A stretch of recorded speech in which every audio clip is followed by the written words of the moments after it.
The shower pan liner comes in a roll. I bought it from Amazon.com. And the directions say to put it out in the sun for a little while and let it soften up and it'll flatten out. But of course it's winter in New Jersey. It's January and I can't do that. So I opened it on my son's bed and left it there for a couple days to try and flatten out.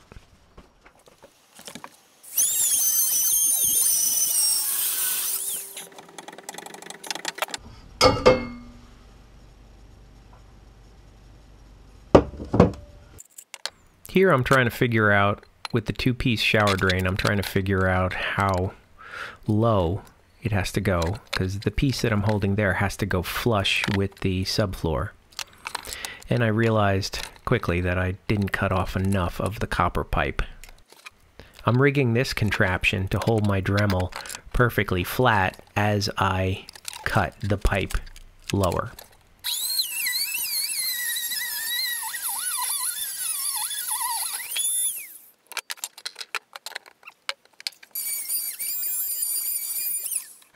I used a sanding wheel to clean up any of the burrs that were left on the copper. And I'm using this rubber adapter here, this coupling, and it was really tough to get onto the copper, so I used a little bit of hand soap on my finger as a lubricant and tightened it right down. And then the next step was to take the bottom of the drain, and of course I had to put some PVC in there, so I used the purple stuff is a cleaner on both surfaces, and then the clear stuff is a glue. Now you can see the pipe has some play in it, as well as the rubber of the coupling, so it's really tough to get it leveled, but I want it to be as level as possible when I tighten down the coupling bolts. So at least I know I'm starting with level. Before I cover this up, we should talk about these water stains here. This is evidence that at some point this shower was leaking. And when we moved into the house 20 years ago, this was an original shower with original tile, and I regrouted it maybe 3 years after we moved in, so about 17 years ago. This is certainly not wet, and it's certainly not mold. It is just evidence that water had dripped down the studs, probably got through the grout. And when I regrouted it and sealed the grout, caulked the corners and everything, that's when it stopped. So it's certainly not a problem. I don't need to replace the subfloor. The way they installed the tile back then, I saved a piece of the wallboard. First of all, they used 3/8 inch sheetrock. There was no such thing as green board back then.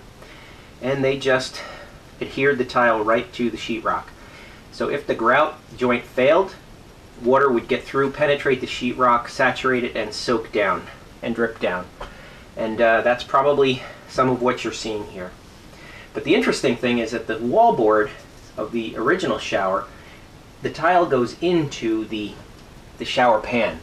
So it's possible that the shower pan had some slight cracks in it too. It was a fiberglass pan. They don't last forever, and they can have minor, minuscule fractional cracks in them that let water through. So I'm not really sure what caused it, but it's not bad, and the new shower, the way that I'm building it, is never going to leak.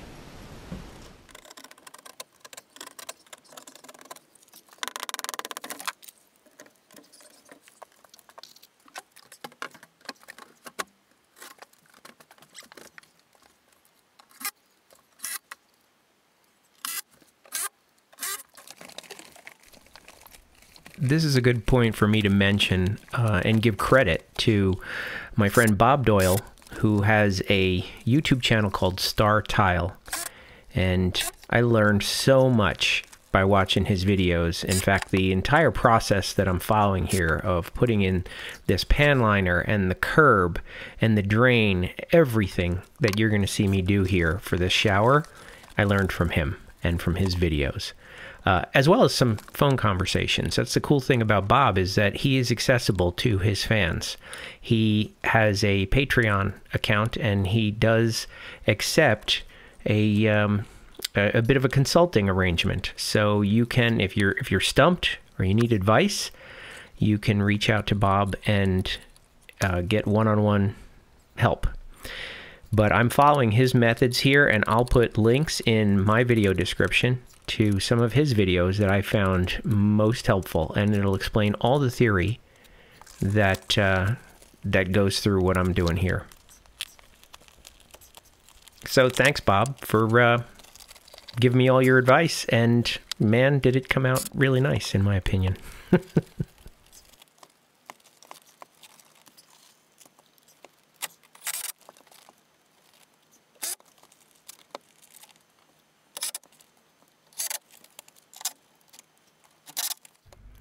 In my last video, I mentioned that as soon as the pan liner was in, I had to run water in it because I had to test it. And that I would also test the pressure balancing loop with my body sprays. Well, unfortunately, I didn't get any video of it, but I did hook up. You can see in this picture, there are 3 body sprays and the shower head is above. I plugged in the control panel for the U by Moen and got it all fired up, gave it a test, and to my surprise, the pressure balancing loop worked great. The pressure coming out of those 3 shower heads shot about 8 feet across through the studs onto the bedroom floor, and that's where this picture comes in. You can actually see that I needed to use towels. I had to run and get towels, and that's why I got no video. But worked great. Test complete. I did a separate video on how I use that concrete mixing bag that you can see behind my foot there. It was really a unique way of mixing concrete in the house so I didn't make a mess. So I'll put a link in the video description if you want to check that out too. Now this process, again, following Bob Doyle's lead, I'm not very good at it. He's an expert, but it takes me quite a while to get it where I was happy with it.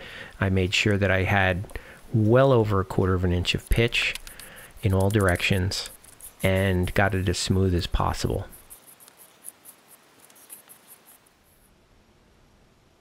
More snow outside, boy.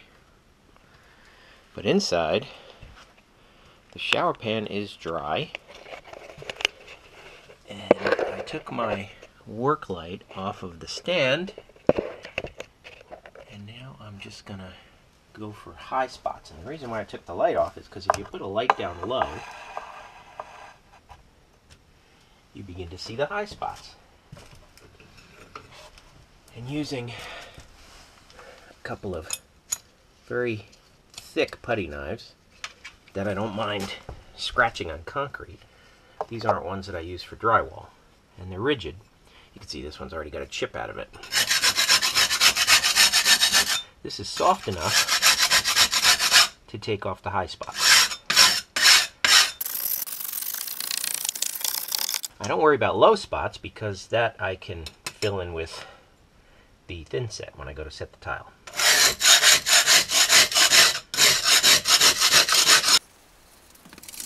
Not to skip ahead, but I just wanted to give you a bit of a preview of what's to come for that shower pan. And that is on top of the mortar base, I do a Redguard waterproofing. That's what I'm doing here. And I actually did it through the whole shower, but we'll go into that in another video. I just wanted you to know that the tile does not get installed directly on top of the mortar. I put another waterproofing membrane in between, and that's what I have 2 waterproofing membranes, the Redguard as well as the pan liner down below. So there is no way this shower is ever going to leak.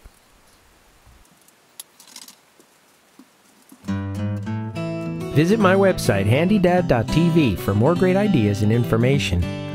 Be sure to subscribe to be the first to know when new videos are posted.